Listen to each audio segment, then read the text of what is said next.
भजन होगा और भजन के साथ साथ सभी भाई बहन अपने अपने इष्ट का ध्यान करेंगे। कल बहुत डिटेल में बताया कि ध्यान कैसे किया। देखिए, पूजा 3 प्रकार से। पहली शारीरिक पूजा,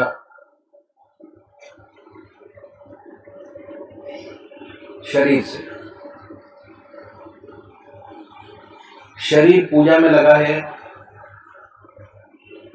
मन घर में लगा है।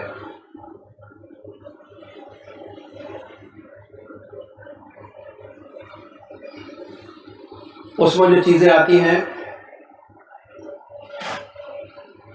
मंदिर जाना, जल चढ़ाना, आरती गाना,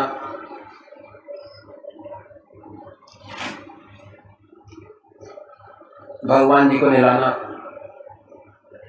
शारीरिक पूजा।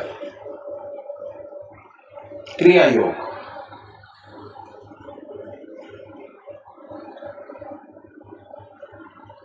मन आपका जब तक आप क्रिया योग में लगे हैं, आपका मन आपके इष्ट के चरणों में लगा है। क्रिया योग। और जैसे ही आपने वो क्रिया खत्म की, फौरन मन संसारिक कामों में लग गया, बल्कि क्रिया योग करते करते भी मन आपके इष्ट के चरणों में पूरा नहीं लगता। दूसरी पूजा, ध्यान, मन से। इसमें दोनों चीजें शामिल होती हैं, मन भी शामिल है और शरीर भी शामिल है। इसकी जो कैटेगरी है उसमें आते हैं ध्यान योग,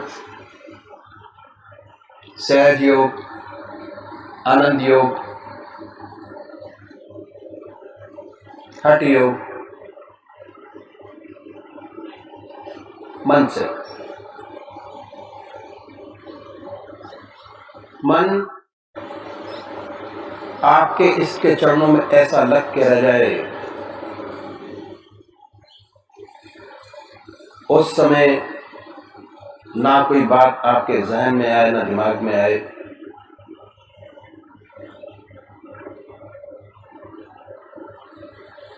पूजा की गहराई अगर आपको प्राप्त करनी है तो अपनी पूजा में ध्यान योग को ऐड कीजिए। जब ध्यान शामिल करेंगे तो जितने समय आपका आपके इसके चरणों में ध्यान रहेगा, आनंदमय स्थिति पैदा होगी। ऐसी ऐसी चीजें जो आपने कभी जिंदगी में सोची नहीं होंगी, वो भी पूरी होती नजर आएंगी। मन आनंद में रहेगा, शांत रहेगा, कंसंट्रेशन बढ़ेगा जिस काम को करेंगे। जो काम पूरी कंसंट्रेशन के साथ किया जाता है,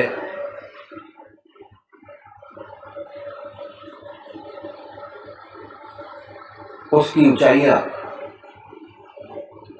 जो भाई करते हैं उन्हीं को मालूम है कि जो प्रॉब्लम आज तक सॉल्व नहीं हुई, ध्यान करने के बाद बड़े आराम से हल निकलता है और सांसारिक जीवन बड़ा सुखी और आनंदित होता चला जाता है।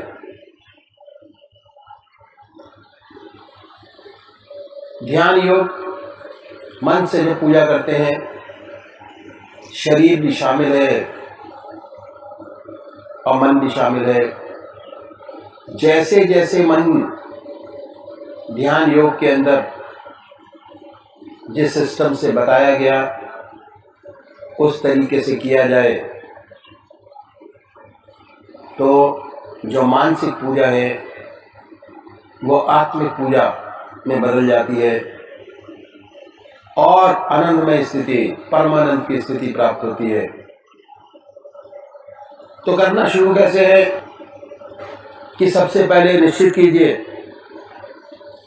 कि परमात्मा की कौन सी मूर्त, कौन सी सूरत, कौन सी शक्ल, कौन सी मूर्ति आपको सबसे ज्यादा प्यारी लगती है। एक इसको चुनिए।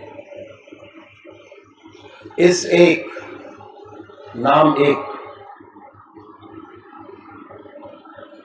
उसके बाद ये महसूस कीजिए कि हमारा इस सह शरीर हमारे सामने विद्यमान है।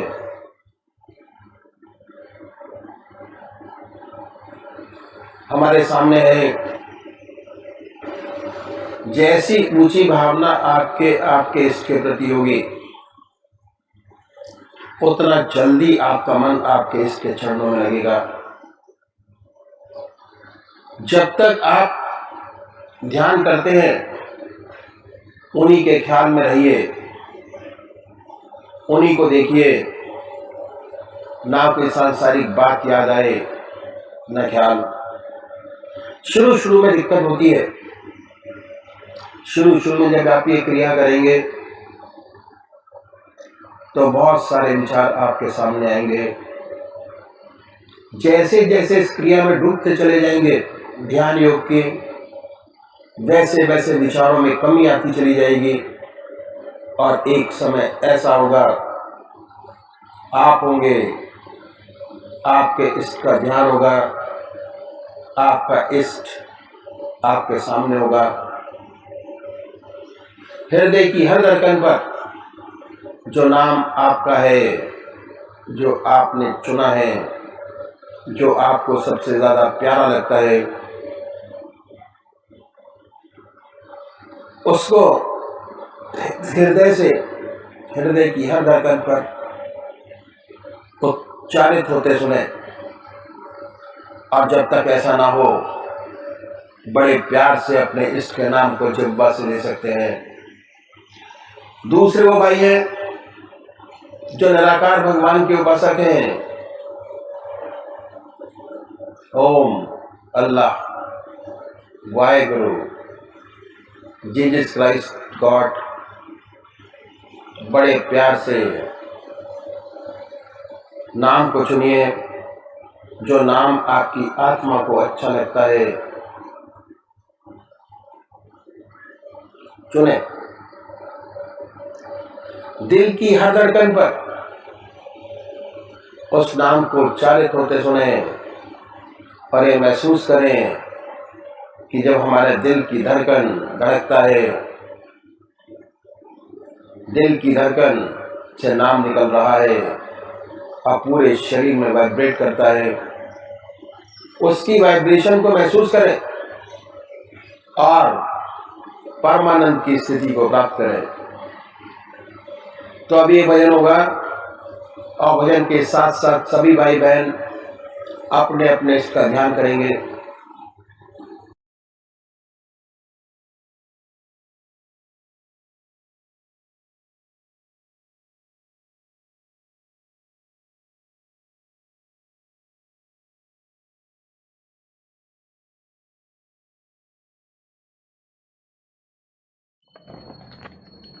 भिखारी हूँ तेरे दर का, दया गुरुदेव कर दीजिए। भिखारी हूँ तेरे दर का, दया गुरुदेव कर दीजिए। पड़ी मझ धार में नैया, इसी को पार कर दीजिए। भिखारी हूँ तेरे दर का, दया गुरुदेव कर दीजिए। सुना है तेरे इस दर पर दया की भीख मिलती है। सुना है तेरे इस दर पर दया की भीख मिलती है। मेरी झोली भी खाली है, मेरी झोली भी खाली है, इसी को आप भर दीजिए। भिखारी हूँ तेरे दर का, दया गुरुदेव कर दीजिए। दया से तेरी एक क्षण में हजारों पाप कटते हैं। दया से तेरी एक क्षण में हजारों पाप कटते हैं। खड़ा हूँ तेरे चरणों में, खड़ा हूँ तेरे चरणों में, चरण रज अपनी दे दीजिए। भिखारी हूँ तेरे दर का, दया गुरुदेव कर दीजिए। गुरु से बड़ा नहीं कोई, कथा वेदों ने गाई है। गुरु से बड़ा नहीं कोई, कथा वेदों ने गाई है।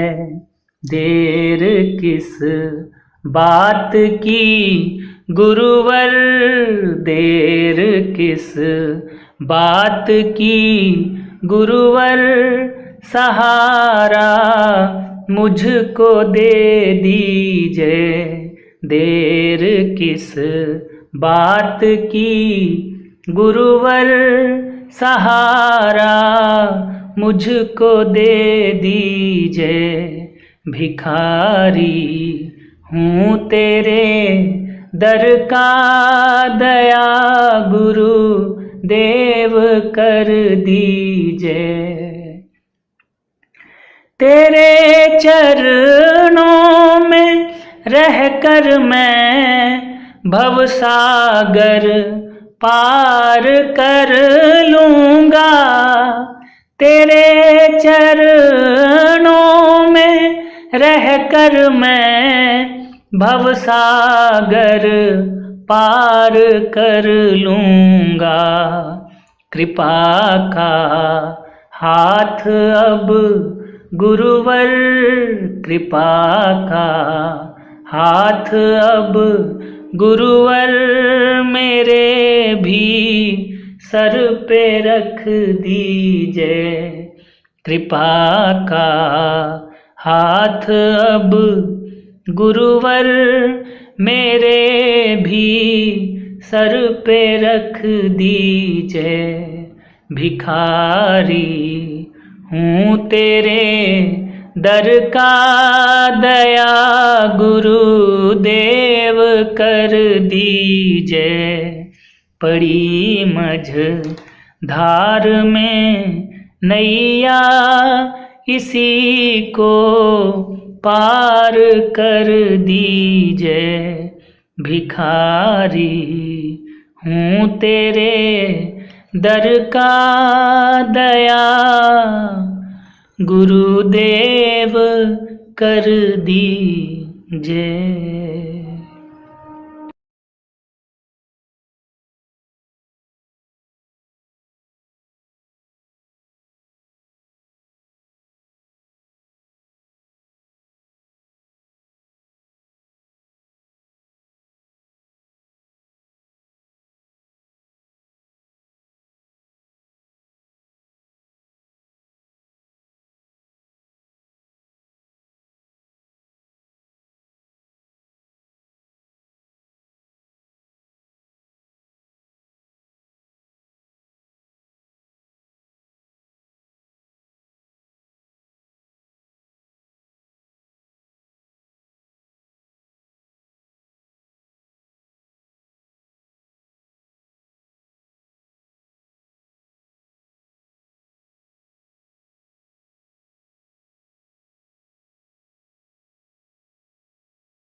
ओम जय सतगुरुदेव जय प्रसन्नम।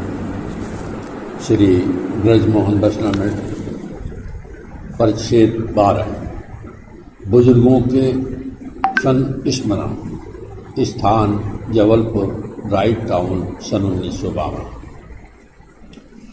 सुनऊ भरत भावी प्रबल, बिलख कहो मुनिनाथ।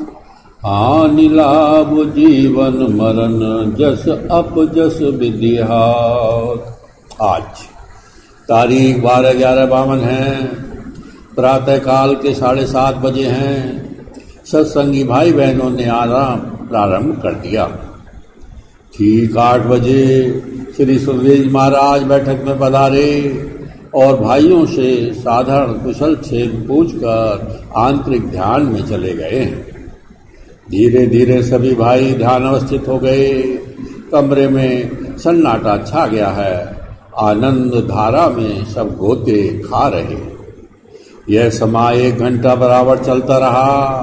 तत्पश्चात श्री सुखदेव जी महाराज ने आंखें खोली और बड़े ही मधुर कंठ से निम्नलिखित भजन गाया। रघुवर तुमको मेरी लाज, सदा सदा मैं शरण तिहारी। तुम बड़े गरीब निवाज, पतित उदाहरण बिरद तिहारो। ईश्वरन सुनी आवाज, हो तो पतित पुरातन कहिए पार उतारो जहाज। अधखंडन दुख भंजन जन के यही तिहारो काज। तुलसीदास पर कृपा करिए भक्ति दान देहूं आज। इसके पश्चात श्री सुखदेव जी महाराज ने फरमाया, देखो भाई, फकीर संत जन 3 बातों को अपना मित्र बनाते हैं। पहली प्रथम बीमारी, द्वितीय मृत्यु और तृतीय हक दरवेश। जब बीमारी आती है तो वे खिन्न नहीं होते, वरन प्रभु जी को धन्यवाद देते हैं कि इसके द्वारा उनका स्मरण होता है। जहां भगवान की सच्ची याद आई नहीं कि आदि बीमारी आती आप गई और आदि औषधि आदि से हृदय में आत्म सुख का अनुभव होता है। यह कोई साधारण बात नहीं। धन्य वे प्राणी जिन्हें यह हालत नसीब होती है। दूसरे वे मृत्यु को नहीं भूलते। जब वह आती है दुखी नहीं होते, किंतु वो उसका आदर मित्र के समान करते हैं।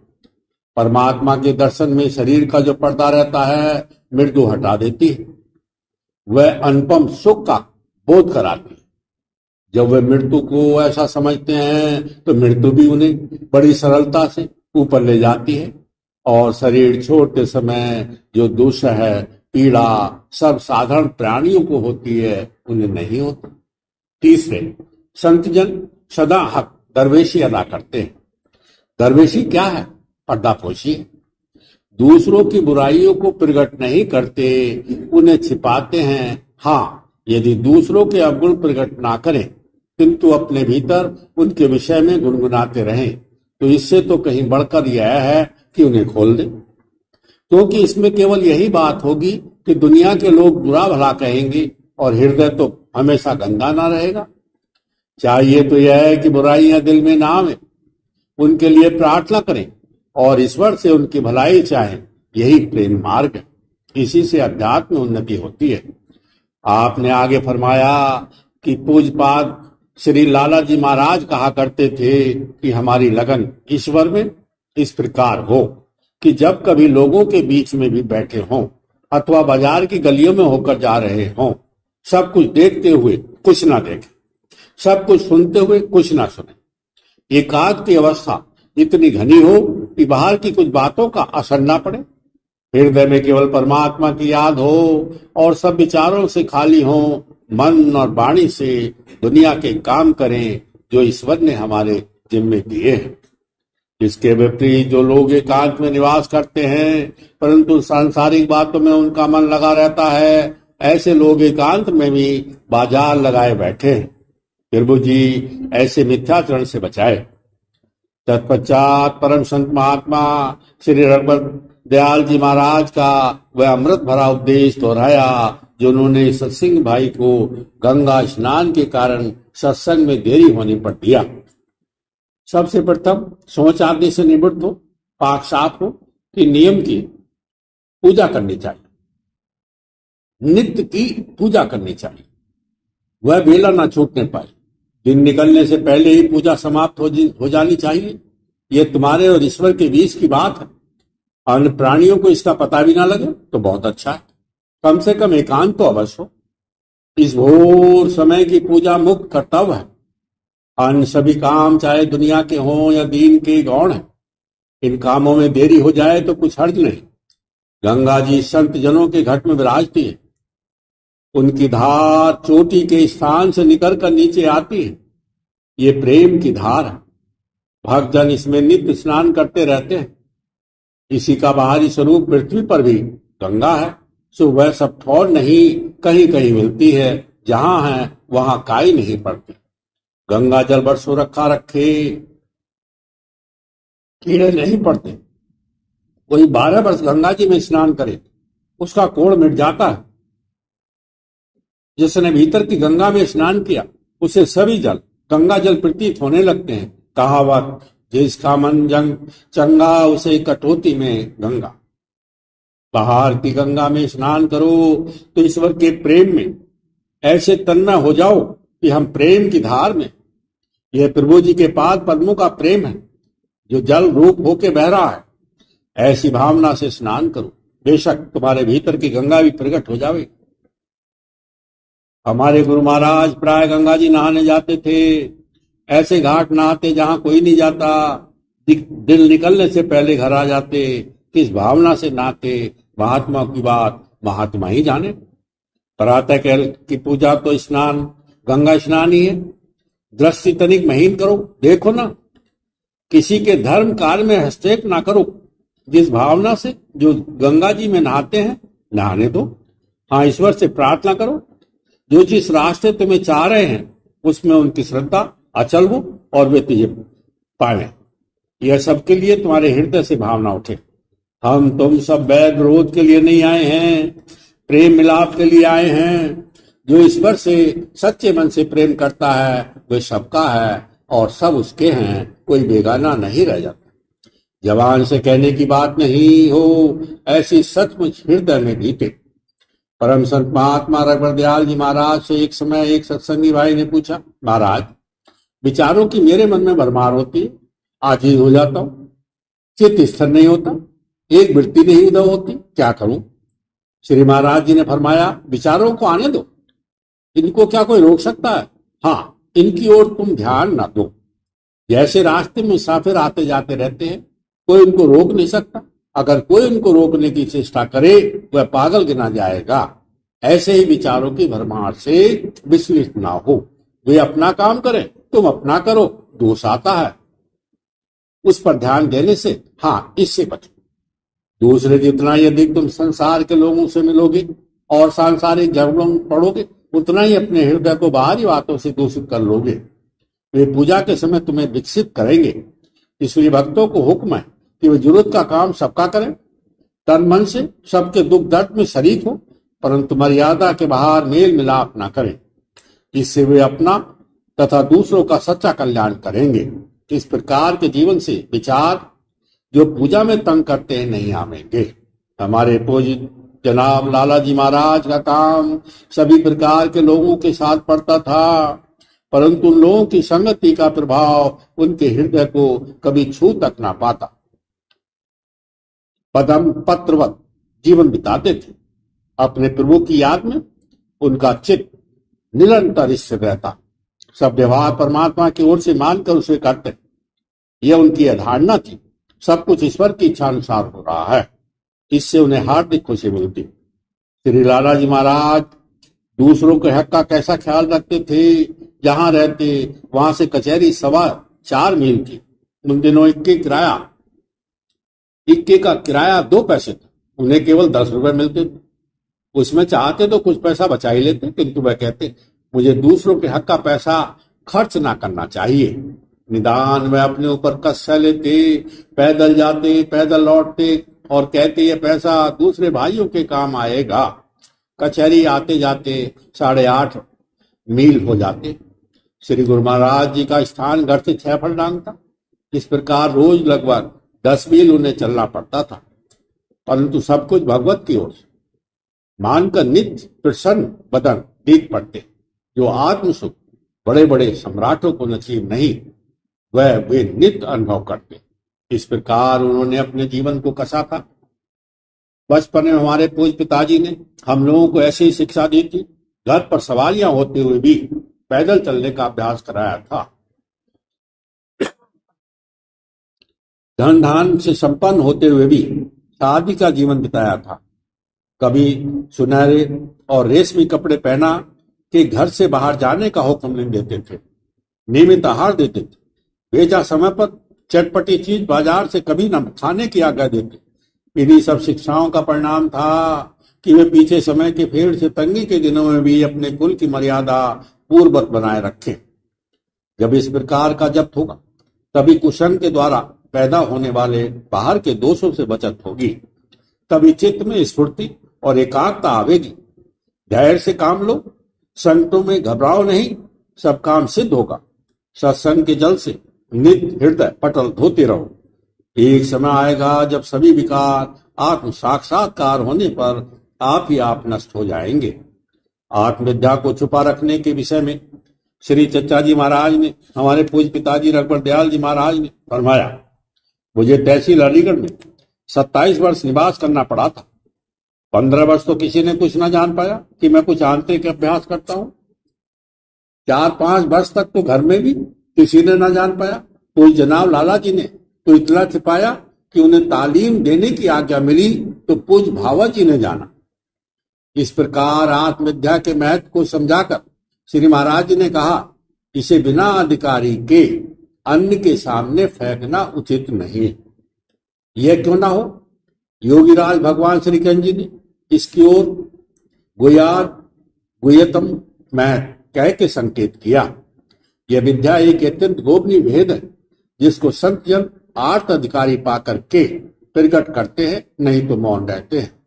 जब तक जिज्ञासु जनों में इसकी जिज्ञासा उदय नहीं होती, गुप्त रहते हैं। भगवान शिव जी ने पार्वती महारानी से इसका भेद तभी खोला था जब वह दीन दुखी हो उनकी शरण में आकर इसकी जिज्ञासा करने लगी और कहने लगी, यद्यपि जोशिता नहीं अधिकारी, दासी मन क्रम वचन तुम्हारी, गूढ़ तत्व न साधु दुरावही, आरत अधिकारी जह पावई। कठोर निषद में यमराज ने नचिकेता को उपदेश करते हुए यही कहा कि यह ब्रह्म विद्या अत्यंत दुर्लभ है। बिल्ले ही को सुनने को मिलती है, सुनकर बिल्ले ही उसे बोध करते हैं। इसका कहने वाला आश्चर्य रूप है, इसका समझने वाला भी आश्चर्य रूप है। जिन महापुरुषों ने उसे अनुभव से जाना है, वे ही कुशल अधिकारी को बुझा सकते हैं, अन्य कोई नहीं। यह तो हृदय की विद्या है, इल्म सीना है। एक रोशन हृदय दूसरे हृदय को रोशन कर सकता है। देरी अधिकारी बनने में, अध्यात्म विद्या के प्रदान करने में देरी नहीं लगती। यह आश्चर्य रूप संत सदगुरु ही से प्रदान करते हैं।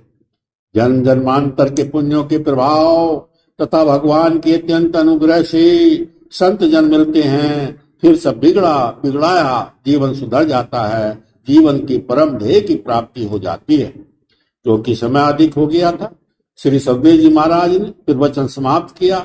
सभी सत्संगी भाई भी श्री सुखदेव जी महाराज को दंडवत प्रणाम कर अपने अपने घरों को चले गए। परमात्मा तू ही है।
अनमोल वचन अखिल भारतीय संत मत सत्संग के संस्थापक और गृहस्थ में आनंद योग के जनक परम संत महात्मा परम पूज्य श्री यशपाल जी महाराज अर्थात परम पूज्य भाई साहब जी द्वारा प्रतिपादित इन अनमोल वचनों का पालन करना अति आवश्यक है। ये वचन हमारी गृहस्थ आध्यात्मिक साधना के लिए मूलभूत सिद्धांत हैं, जो इस प्रकार हैं।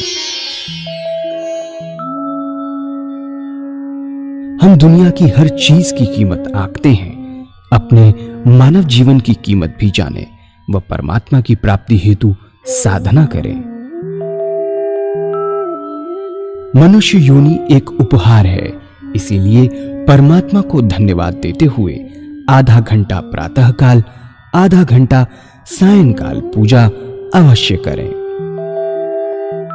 सत्संग, सतनाम व सद्गुरु को प्राथमिकता देते हुए इसी के आधार पर ध्यान योगाभ्यास अवश्य करें व गृहस्थ के कार्यों को परमात्मा का कार्य समझकर उसी की याद में संपन्न करें। हर समय ये ध्यान रहे कि गुरु कृपा द्वारा परमात्मा की पवित्र सत्ता का हमारी आत्मा में वास है, अतः मन में निरंतर अपने इष्ट देव का जाप करें। मान सम्मान की इच्छा ना करें व अपमान से दुखी ना हो। परमात्मा के अतिरिक्त किसी और का भय ना करें। दूसरों की बुराई न करें, न सुने, सत्य व मधुर बोलें, अश्लील शब्द मुंह से ना निकालें, सभी से नम्रतापूर्ण व सुंदर व्यवहार करें। धर्म पत्नी के अतिरिक्त अपने से बड़ी से माता जैसा, बराबर की से बहन जैसा व छोटी से पुत्री जैसा व्यवहार करें। सांसारिक जीवन यापन की आवश्यकताएं अंतहीन है, इसीलिए अधिक से अधिक समय सत्संग में व धन परोपकार में खर्च करें। याद रखें, न स्त्री माया है, न धन दौलत, न ही परिवार। माया वह है जो हृदय को परमात्मा से दूर हटा दे। अतः निरंतर सत्संग और सद्गुरु की शरण में रहने का प्रयास करें। भोजन अपने इष्ट को अर्पण कर प्रसाद रूप में परमात्मा की याद में करें। रात्रि में सोने से पहले अच्छे बुरे कार्यों का आत्मनिरीक्षण कर उसका समुचित पश्चाताप करते हुए ध्यान करें व प्रभु की गहरी याद में ही विश्राम करें। परमात्मा तू ही है, तेरी इच्छा पूर्ण हो।